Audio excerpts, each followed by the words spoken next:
Boa tarde, presidente. Boa tarde a todos os deputados e deputadas, à casa, ao público presente, a quem acompanha a gente.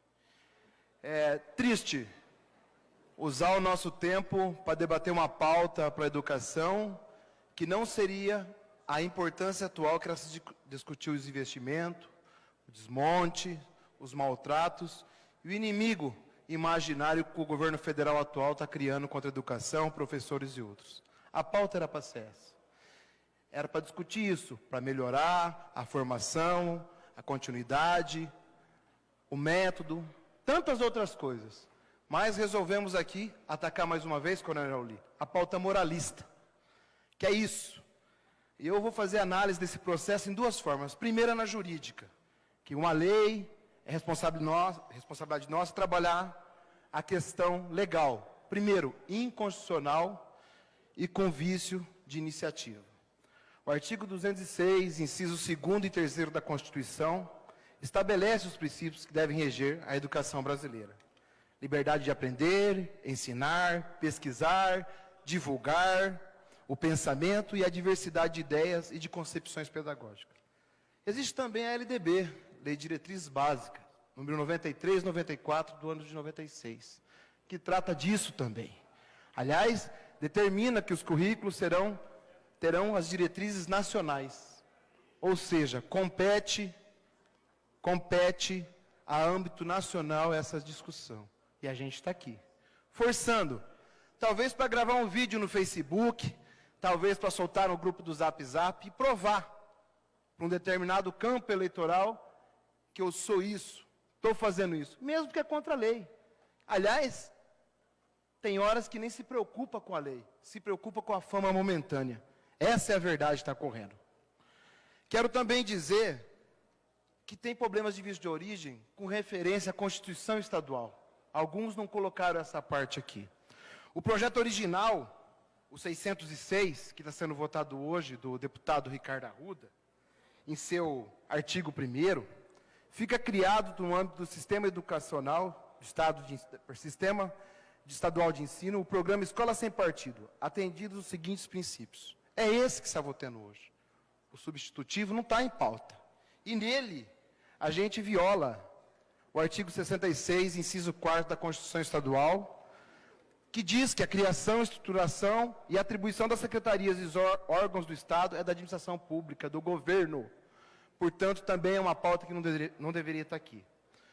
Quanto à questão jurídica, a gente já tem fatos semelhantes julgados pelo país. Primeiro deles, no Tribunal de Justiça do Rio de Janeiro, onde julgou institucional o mesmo projeto em Volta Redonda. O STF, por meio da ADIM 5537, derrubou e julgou inconstitucional no estado de Alagoas, aprovado pela Assembleia. Aqui no Paraná, temos decisões também do STF contra ilegalidades semelhantes nas cidades de Foz do Iguaçu, Paranaguá e Santa Cruz do Monte Castelo. Além disso, o Tribunal de Justiça do Paraná, em primeira instância, suspendeu essa discussão na Câmara de Curitiba. A OAB tem posição clara quanto a isso pela inconstitucionalidade. E o Ministério Público manifestou, inclusive na audiência pública que a gente fez, que irá atuar judicialmente e extrajudicialmente para coibir qualquer tentativa de proibir o controle de conteúdo pedagógico. Ou seja, juridicamente, já não tinha que ter essa discussão.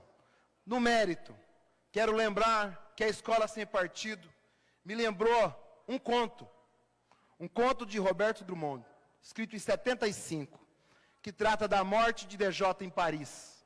O título, A Escola Sem Partido, assim como o conto A Morte de DJ em Paris, remete diretamente a uma ideia, no caso do livro, que o DJ ou alguém tivesse falecido em Paris.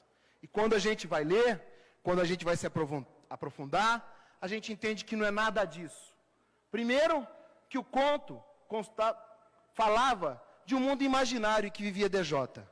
E esse conto, tão maravilhoso, tinha horas que ele não sabia se o que ele fazia era real, era sonho ou era alucinação. E eu tenho uma certeza absoluta aqui.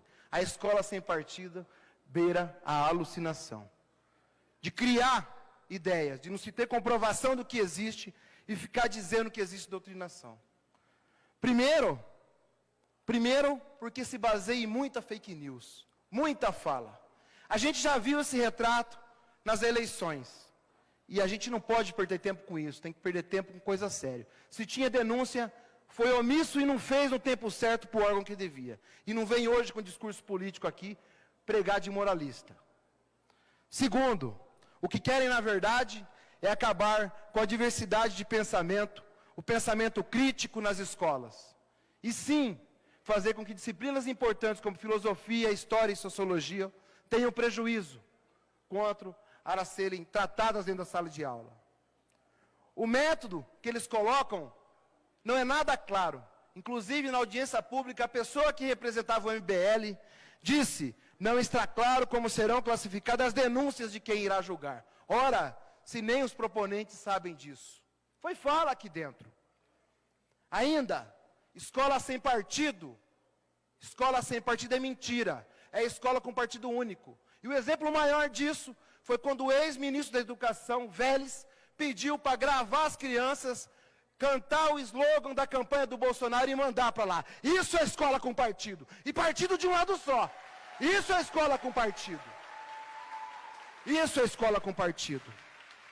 Do mais, toda vez que tem assunto importante, a gente cria uma cortina de fumaça. Uma hora é que o menino veste azul, a menina veste rosa. Outra hora é o presidente pedindo para rasgarem a página de educação sexual das cartilhas. E educação sexual é tratar o futuro, prevenção. E não é nada do que se quer distorcer ou deturpar da realidade. Outra hora é proibir a publicidade em livro didático e remover trechos que falam do debate da violência contra a mulher ou reescrever uma história do golpe de 64. Toda vez, e no fundo, ocorre o desmonte da educação, ocorre menos dinheiro e a criminalização da educação e principalmente das universidades. Concede-me uma parte, deputado. Para finalizar, já falo. Se a gente aprovar essa lei da forma que está aqui, a gente vai ter que ampliar.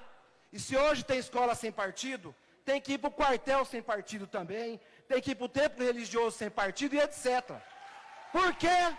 Por que o ensino superior? E por que a educação? Por que essa raiva do ambiente escolar?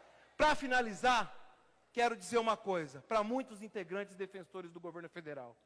Quando as universidades de um país viram inimigos de um governo, é porque esse governo já virou inimigo do povo há tempos.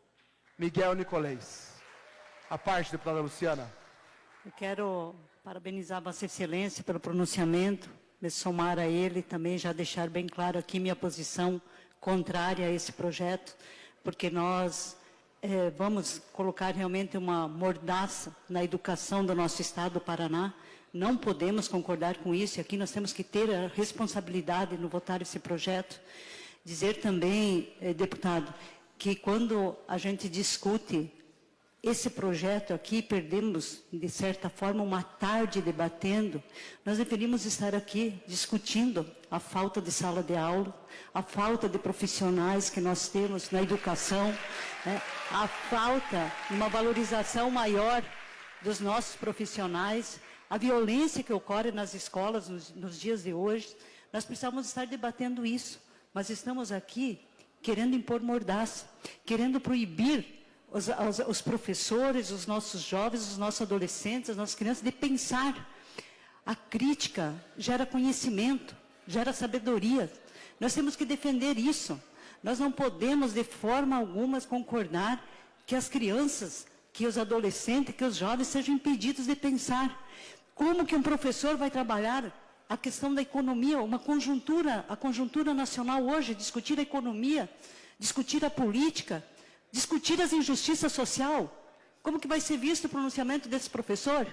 Então, nós precisamos, sim, dar liberdade para que os professores, para que os nossos educadores continuem trabalhando com a liberdade de poder continuar formando cidadãos e não robôs. Muito obrigado pela parte. Parabéns.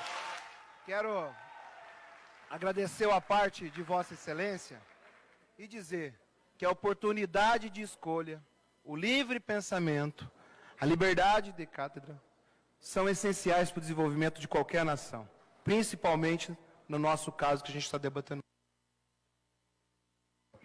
Para concluir, deputado. Que eu sou exemplo disso. Eu me formei em administração na Universidade Estadual de Maringá. Os autores que li, que tive oportunidade, que os professores colocaram, a maioria, não são os que eu sigo hoje. Falavam o Adam Smith da mão invisível do mercado, tinha outros que diziam outra coisa, mas eu tive a oportunidade de ler todos eles e escolher o caminho que eu quis. Se fosse pelo meu curso, em tese, eu não estaria aqui hoje nem desse lado, provavelmente estaria do outro lado. Mas quero dizer que foi graças à escolha e à democracia que eu estou aqui. Por isso, nosso voto é não, e que a gente perceba a importância desse tema para o futuro da educação paranaense e brasileira. Boa tarde.